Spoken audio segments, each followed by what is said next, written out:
What's going on, guys? Welcome back to another video. Today I'm going to walk you through how you can become a highly paid digital nomad. The reason why I'm making this video is because I've been traveling around the world for the last few years and I often bump into other digital nomads. Many of them just have a normal job. Most of them are working for software companies, tech companies, and they're lucky enough to work remotely.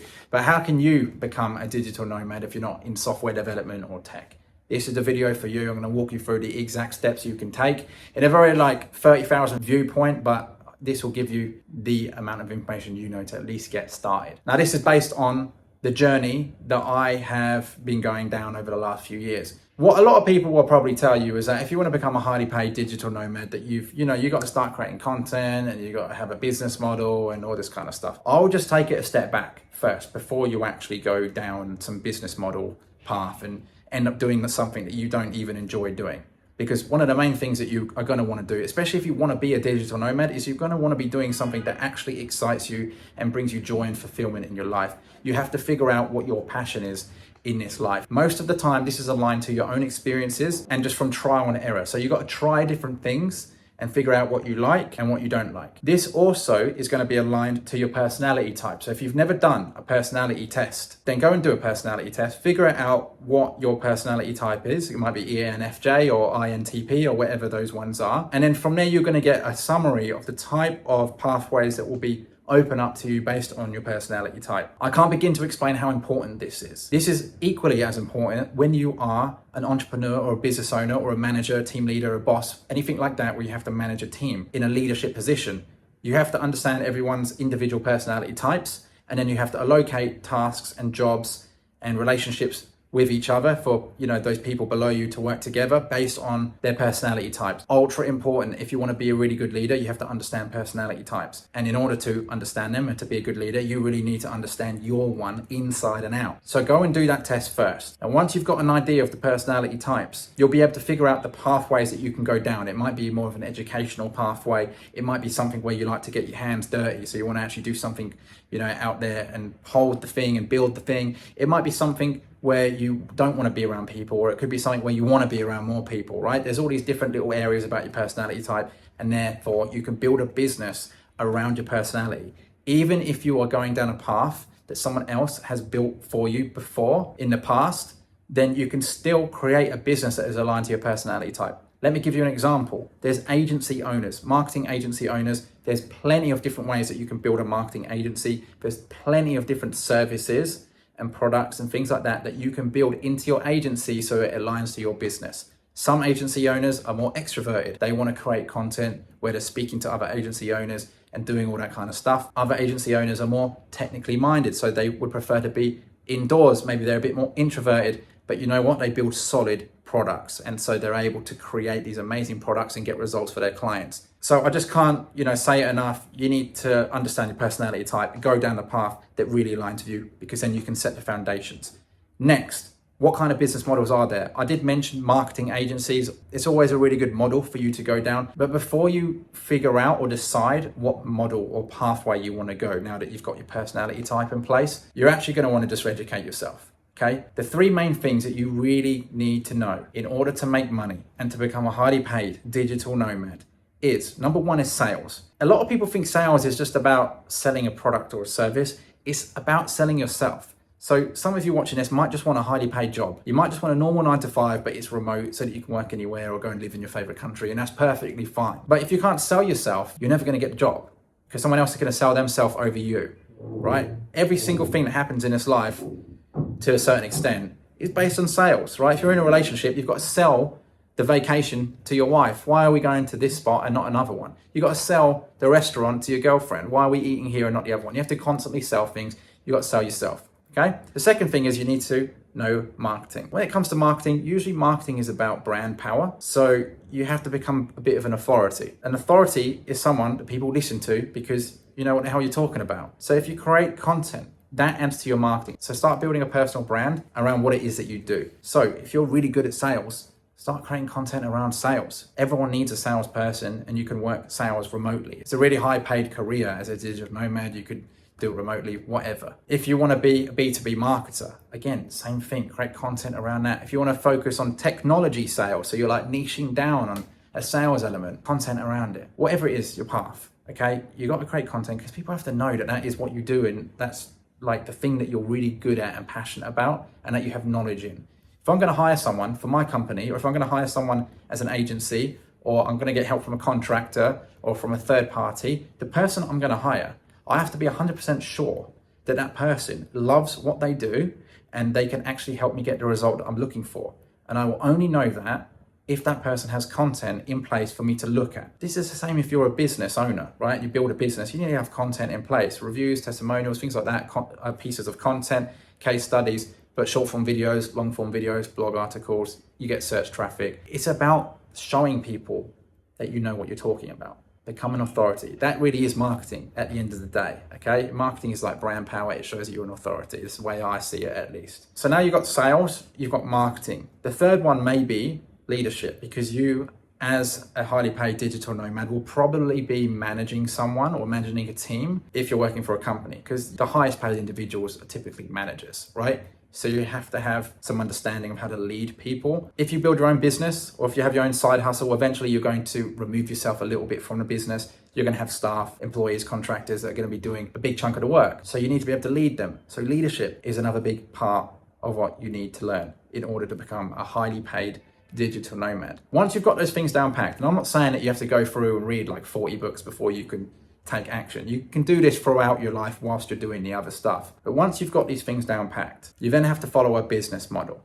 So the business models that I would always recommend is selling services, because when you sell a service, you don't have to put any money down. Some business models require that you spend money first in order to create the thing. Okay, so let's say you're going to go open up a coffee shop. You'd have to get a loan from the bank. You'd have to rent somewhere. You get a lease. You have to have the equipment, you need staff. I mean, like, it's just this huge risk, right? As an example. But if you sell a service, you can just do it independently. So sales is a really good one. You can reach out to people and start selling on their behalf. Book appointments for free. And then when you can show that you book appointments, get them on a retainer, and then you're getting paid 3, 5, 10, 20, 50K a month. There's people out there that make a ridiculous amount of money just from sales, especially B2B sales, especially tech sales, pharmaceutical, things like that. You can be remote in sales. Another one's marketing. You can build out a marketing agency, again, from scratch. You don't need to put any money down. You sell a service.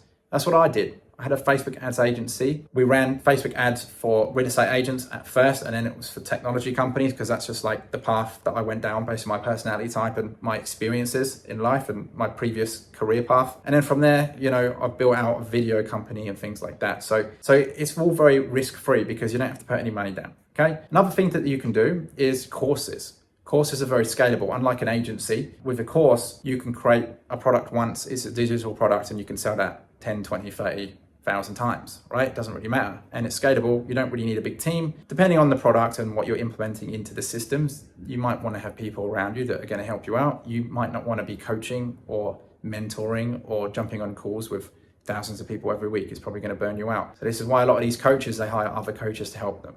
Okay, some of these big names on YouTube that are coaches, if you purchase their product, right, their course, or you access their community or whatever, they've got other coaches around them, okay? Because they don't do it all on their own. It's just impossible to do it. It's not impossible, but it's just they're not going to do it. Like, they don't need to.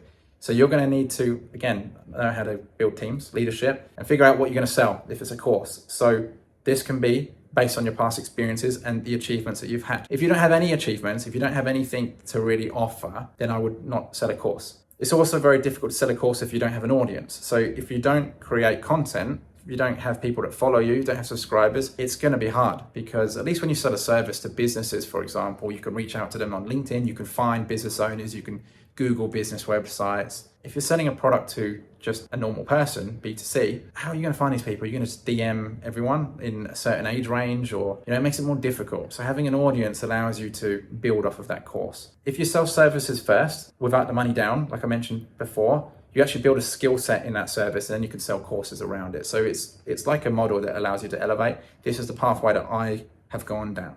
And then from courses, you can then create paid communities. There's this thing called School that people use now.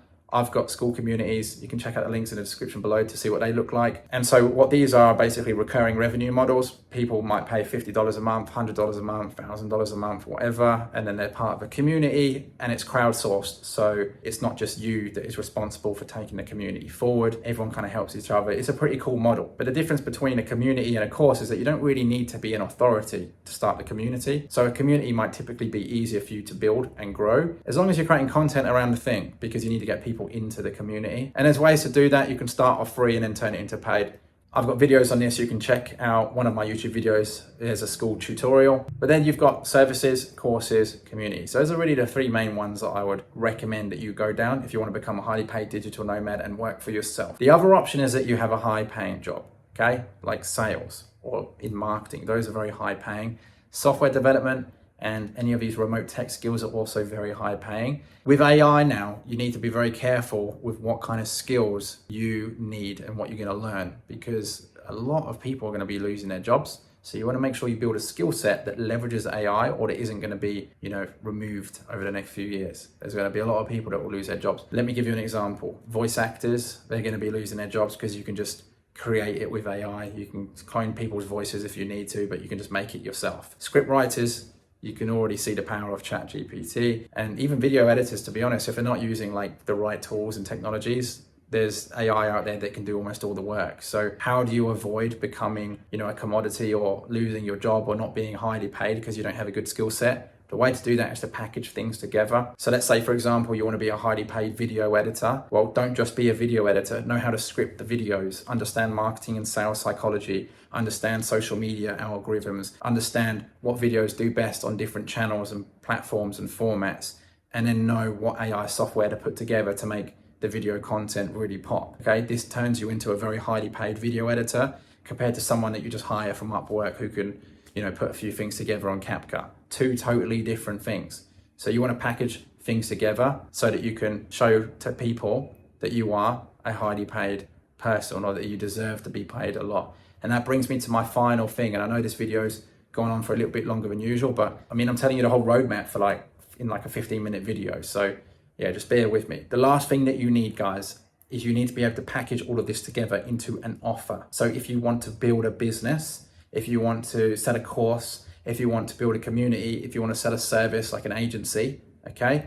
Or if you want to just get a highly paid job, you have to package everything into an offer. So what is it that you're offering people that is going to be an irresistible offer? If you want to learn more about creating offers, you can go and read Alex Hormozi's book, $100 Million Offers, really good book on creating offers, but it's not just relevant for business owners. It can also be relevant for someone that wants a job if you want a really high paid remote position. You have to be able to package yourself together. What is it that you can do for a company? What kind of value can you bring to them in that position that will mean that they don't need to hire like 2 or 3 people in addition to you? You can do the work of 2 or 3 people. When I say that, guys, I don't mean you have to work longer hours or for more days in a week. It just means that you have more skills attached to your name and to your brand. And the way that you present that, again, is with content. Like I said at the beginning of this video, just pump out the content, showing people that you know what you're talking about. I'll give you a quick example before I go. I've got a team of video editors. Only a few of them know how to use motion graphics. And I know that if they just decide to leave at any moment, that my company is going to struggle because we're not going to be able to deliver the work if we need motion graphics. So my task, my goal in my company is to make sure all my editors have the same skill sets so there are no bottlenecks. However, if we were to hire someone who had a bunch of different skill sets, they're immediately a more valuable video editor than any of the others because they know how to do everything. So it just makes them more valuable. They can get paid more. I think that's common sense. I think we get taught that in school, to be honest. So guys, let me know if you enjoyed this video. If you want to see more content like this, let me know in the comments below, and I'll see you in the next one.